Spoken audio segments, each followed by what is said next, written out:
This is the story of the third generation of the couple who lived here. Robert Loyd was born in Germany in 1949. His mother had served in Germany's regular army, and his father was an American soldier. Robert's father brought his wife and son to America when he was 3 years old.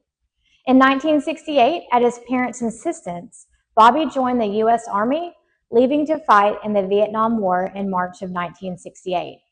He left the Army in 1970, moving to West Palm Beach, Florida, to work as a hairdresser. John Schenck grew up in Long Island, New York, and worked the bar during the infamous Stonewall Inn riots, which helped launch the LGBTQ rights movement. On June 29, 1970, a year to the day after the riots, John marched in a parade to honor those involved. According to John, there were 110 people who marched that day. In 2019, on the 50th anniversary of the Stonewall Uprising, an estimated 150,000 people marched in a 12-and-a-half-hour-long parade, while about 5 million people attended the city's Pride event. John later became a hairdresser in New York, but he and Bobby met on a Palm Beach, Florida dance floor. In an interview, Bobby recalled that he was high, but remembers every detail. John said he fell in love at first sight. They soon realized they also shared clients. John thought his clients were wintering in Florida, and Bobby thought his clients were summering in New York City. And so 10 days after they met, Bobby sold everything he owned and flew to New York City with a 6-month stipulation that no matter what happened, they would stick it out for 6 months. John and Bobby moved to Arkansas in 1978 to care for Bobby's mother, who lived in Damascus. They opened a salon on the outside of town and named it the Lion's Den. In 1986, John and Bobby moved to Conway. The couple purchased this large Victorian house, eyeing it as a location for another salon. It was here that they opened the salon called Special Effects in the house. Over the years, they've received so much hate from members of the community. In a documentary titled Pink Houses, they said they've been shot at, had cinder blocks thrown at their car windows, and even had an Energizer Bunny yard decoration decapitated one night. When they bought the house, it was painted a medium brown color. Bobby hoped to brighten it up by painting the porch a pale lavender. He was on top of a ladder painting one day when a woman approached to voice her disapproval. According to an interview I read, he recalled, "Some woman came up and said, 'I don't like what you're doing to the house,' to which I replied, 'I hate your bleeping dress. Get the bleep out of my yard. You don't like this? Come back tomorrow. It'll be yellow with purple polka dots.'" As a further poke in the eyes of locals who disapproved, the color of the porch was changed from lavender to pale pink. As the years wore on, the pink would darken and spread until it covered the whole house, and eventually the house featured royal blue trim work, and the fence was painted the colors of the rainbow. Other than painting their house bright colors, John and Bobby really stayed focused on their business and remained mostly non-political for the first 17 years or so. At first, the couple did not involve themselves in anti-gay rights activism. They quietly became official foster parents for 11 years and unofficially for many more, taking in scores of kids who were tossed out of their homes for being gay. They even served as legal guardians for 4 children, all the while keeping as low a profile as one can when living in a giant pink house in a small southern town. In fact, they said they just learned to sit on the back porch because when they sat on the front porch, they were yelled at and called derogatory names. According to Pink Houses one day, there was a car blocking their driveway during a funeral of a former mayor.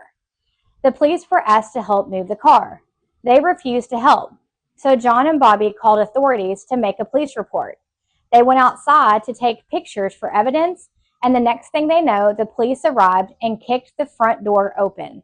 The police threw Bobby and John across the police car, put them under arrest, turned the sirens on just to take them 1 block away right there, and they served multiple hours in jail. All of this went down in front of the funeral mourners who were exiting the church, and it happened to be their 25th anniversary. What was the cause of the arrest, you ask? They were arrested for disorderly conduct in their own home. The event fractured the foundation of the relationship and caused them to separate for 3 months. Afterwards, Bobby lost 30 pounds within a month from the stress of it all. He notably said it was worse than his time in Vietnam. The event, plus the public anti-gay comments from the Arkansas governor at the time, was their breaking point. It was time for them to take a stand. In 2004, John and Bobby organized the first annual Conway Pride Parade to take place on a Sunday morning. That day, they woke up to 6,000 pounds of cow manure right in front of their house from the driveway on Robinson to the driveway on Center Street. The city of Conway cleaned it up within 3 hours, and they said afterwards the lawn has never looked better. The parade continued out as planned. About 100 people marched in the parade, while there were more than 1,000 protesters.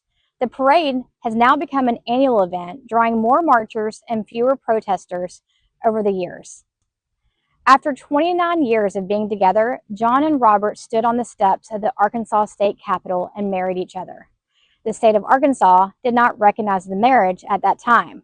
The couple did, however, become legally married in Canada in 2004 at Metro Bond Community Church in Toronto. Afterwards, they went to Statler's Bar to celebrate. The next day, they went to church. During that church service, the pastor told the congregation their story and all that they've experienced over the past 2 years, the parade, the arrest, etc. 500 people gave them a thunderous standing ovation. In 2005, the documentary film about John and Bobby's activism, Pink Houses, was released. During all this time, the couple kept working in their salon in their house. Their activism changed lives, but not without a price. They stated in an interview that John lost about half of his clients and Bobby lost about 2/3 of his. Many people, however, sent them thanks for their bravery and willingness to speak up for what is right. So let's flash forward a few years to 2013.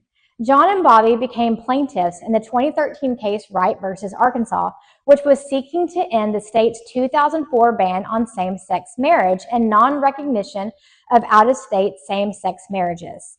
On May 9, 2014, Pulaski County Circuit Judge Chris Piazza struck down the ban on same-sex marriages. Couples began obtaining marriage licenses the next day in some counties.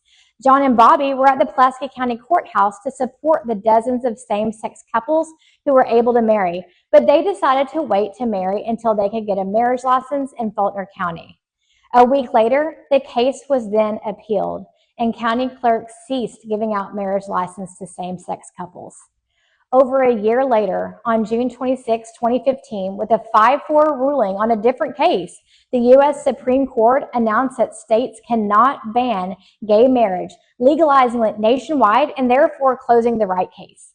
John and Bobby received their marriage license at the Faulkner County Clerk's office that same day and were the first same-sex couple in Faulkner County to do so. The couple married in Conway on August 22, 2015, with Conway Mayor Tab Townsell performing the ceremony. On December 30th, 2015, their house was once again being vandalized. Bobby was so upset about it and probably still triggered from the police arrest that nearly broke them apart.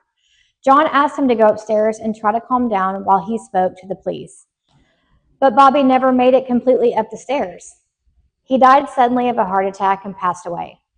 363 days later, on December 28, 2016, John passed away, leaving the house to one of the adopted children. That person is who we purchased the house from this year. And out of complete respect for him and his privacy, we will not be featuring that story on our page.